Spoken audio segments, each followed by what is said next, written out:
À procura das grandes invenções da humanidade, aí vem mais uma edição da grandiosa história universal das traquitanas. Em estreia hoje nas manhãs da Comercial, com o apoio Montepio, Capital Certo, Poupar é Crescer em Segurança, e Homes Place. Encontramos-nos lá. Estava a reparar que o título da rubrica é tão longo que logo aí papa quase metade do tempo da rubrica. Não, deste não foi pensado nesse sentido. Exato. Sim. Olha, mas eu este fim de semana anunciei a estreia da grandiosa história universal das traquitanas e disse que para nós tinha já um nickname fofinho, era a Traquitana. É a Traquitana. Pronto, é a Traquitana. Uma caderneta às tantas era aos cromos, não é? Dizem que há um restaurante claro. chamado Traquitanas. A sério? Sim. O mínimo que podem fazer é oferecer-nos lá um almoço. Peço desculpa. No Eduardo das Traquitanas, sim. Sim. Olha, se há traquitanas, também podia haver traquitvandas. Comecemos então. Então não é? Pois, vamos a isso, então, vamos a isso. Atenção. Previamente, na grandiosa história universal das Traquitanas. Cuidado, Wanda! Faltam 10 segundos para a bomba explodir! Vou tentar desmantelá-la, puxando este fio. Esse fio! Mas que louca, esse fio não! Oh, Marco, Diz, Vasco.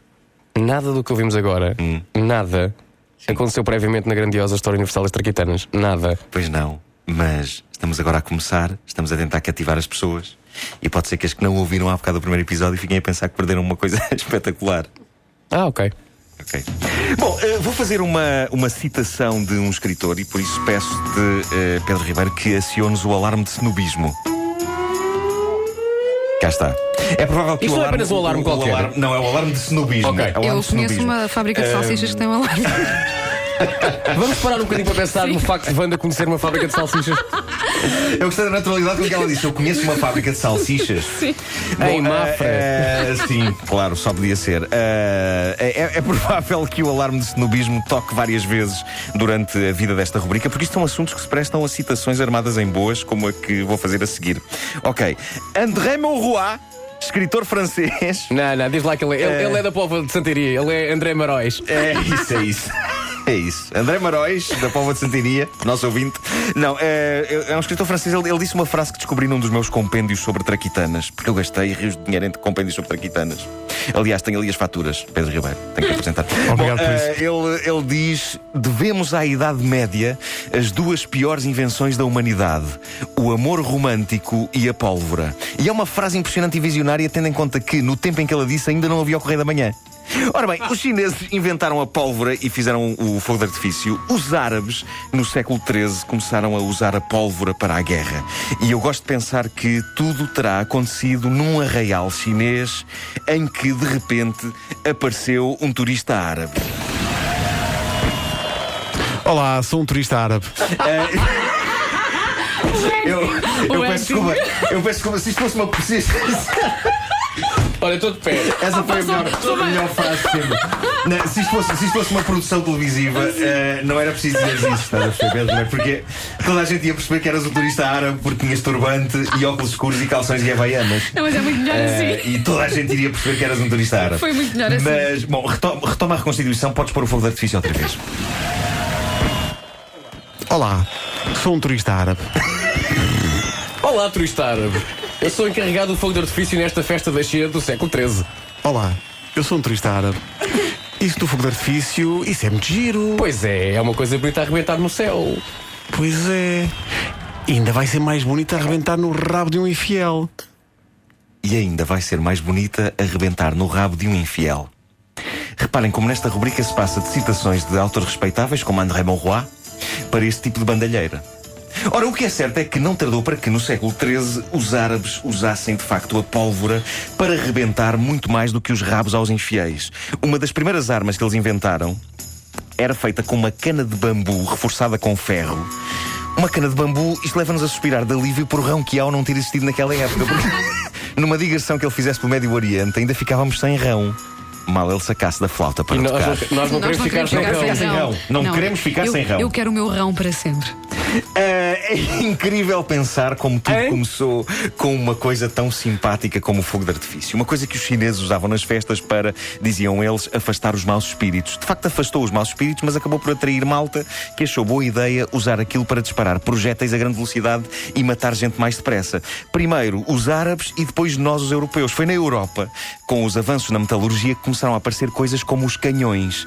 E eu gostava de vos dizer que, tal como aconteceu com a pólvora, que começou por dar origem a uma coisa divertida como o fogo de artifício, também os canhões começaram por dar origem a coisas divertidas como os números de homem-bala no circo. Mas infelizmente não. Os canhões foi logo à bruta, como costumamos dizer no meio académico. Bom, rezam os compêndios de história que os maiores avanços no uso da pólvora para matar pessoas aconteceram na Europa entre os séculos XIII e XV. Uma das pessoas que mais estudou e fez experiências sobre o assunto foi o frade franciscano Roger Bacon, também inventor daquela coisa que se come frita com ovo de manhã, em alguns países e em alguns hotéis. Eu tinha ideia que os frades franciscanos eram pessoas pacatas, mas no século XIII, Frei Roger Bacon fez experiências para tentar melhorar a pólvora e aumentar o raio de alcance de projéteis disparados por ela. E eu digo-vos uma coisa. Era um rapaz da camisola verde. Ainda bem que Frei Armando da Câmara no século XX se dedicou à música, porque com o advento da energia nuclear só podemos imaginar o que o criador do rapaz da camisola verde não poderia ter feito caso se tivesse dedicado a experiências com bomba atómica. Voltando a Roger Bacon, este frade franciscano do século XIII dava uma rubrica só com as traquitanas dele. Reparem, ele era alquimista em segredo, no fundo era uma espécie de part-time, e entre as acusações que lhe fizeram conta-se a capacidade de convocar os elementos da natureza. Ainda os elementos da natureza, para quem não sabe, são o quê? John, Paul, George e Ringo. Ainda o facto de ele ter criado um espelho que, dizia-se, podia revelar o futuro, e também de ter esculpido um busto capaz de falar. A sério, e eu no busto acredito. É provável que, estudando este homem a fundo, se chegue à conclusão que aquilo que ele realmente inventou foi o ventriloquismo. Olá! Olá! Então, busto, tu falas? Falo sim, Roger Bacon. Vamos então cantar uma cantiga? Vamos! Ora, para além de ter contribuído para uma melhor e mais eficaz pólvora, Frei Bacon estudou também a óptica. Não só contribuiu para que Galileu inventasse mais tarde o telescópio, mas também para que hoje eu consiga ver bem ao longe, já que os estudos dele deram algumas pistas iniciais para chegar mais tarde à invenção dos óculos. Ele só não levou esses estudos até ao fim, porquê? Porque começou a ficar com a vista cansada. E depois não tinha óculos para continuar. Tarefa para hoje, no intervalo aí do trabalho, ir ao Google e escrever Roger Bacon. Só para ver o que é que acontece. Okay? A parte de ele ter inventado o bacon não é verdade. Só mais pessoas. Mas sei lá, um tipo que inventa um busto que fala, um espelho que diz o futuro, epá, é perfeitamente possível que ele tenha inventado o bacon. É pá, sim. É o mínimo que se pede. O bacon com ovos. Também pode ser uma coisa que um piloto de avião queira e está a comunicar que quer à torre de controle. Eu, quando aterrar, quero o bacon, Roger Bacon. E à Bem visto, volta bem que tu visto. foste Não, lá. mas foi boa, foi boa. Roger Bacon. Roger Bacon. Bacon over, Roger. As traquitanas são uma oferta Montepio, capital certo, poupar é crescer em segurança e Homes Place. Encontramos-nos lá.